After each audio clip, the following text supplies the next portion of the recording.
Hello everyone welcome back to my another blog. So friends मो बहुत वर्ष पर एक्चुअली मो हेयर किसी पैक लगेली मो बहुत दिन है लगौ नी दिन नुहे माने बहुत वर्ष है मुझे लगौ नी मुझे देखिली यार रेटिंगटा बहुत भल था हर्बाल मीशो रे 135 तार प्राइस पड़ता मत देन मुझे ऑर्डर करी आउ हेयर भी मुझे लगे देती देखो मत जमी लगुच कि मुझे ढेर सारा गोबर मो मुंडे बोली देती सेमती किसी ना एक्चुअली तार रिजल्टा बहुत भल भी आसो मुझे देखी भी थी जनकर से ऑर्डर करी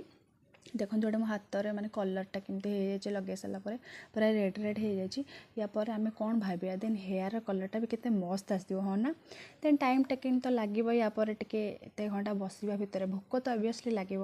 देन टे ब्रिटानिया मैरीगोल्ड टी खाईदबा तापर मोर माने आफ्टर 1.5 आवर पर मोर हेयर वाश कली देखो ये मोर गोटे हेयर किसी कलर चेंज हो माने सबू हेयर तो कलर चेंज होनी किछि किछि किछि किछि हो या पर देखो एपट साइड रे भी गोटे हेयर कलर चेंज हो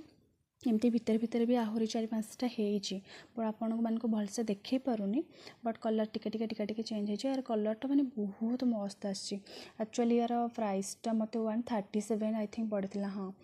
मु एक्चुअली ऑनलाइन पेमेंट कर देती 1 kg आसूचे 500 ग्राम रो 2टा पैकेट आसो आउ हाँ जदि आपण मैंने बेसी टाइम रखिपारे देन घंटे कि घंटे 15 मिनट 1.5 घंटा भितर आपड़ रखिकी सेटा वाश करदे पारे मुझे एक्चुअली 1.5 घंटा ही रखी बेस टाइम रखिले मत ठंडा हो मुझे धोईदेली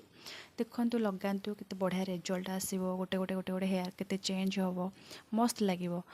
आफ्टर वाश मो हेयर को लेकिन बहुत स्टाइल मारुची आपण माने लगातु आउ स्टाइल खूब सारा मारंतु ओके टाटा बाय बाय पुणी देखा नेक्स्ट व्लॉग रे।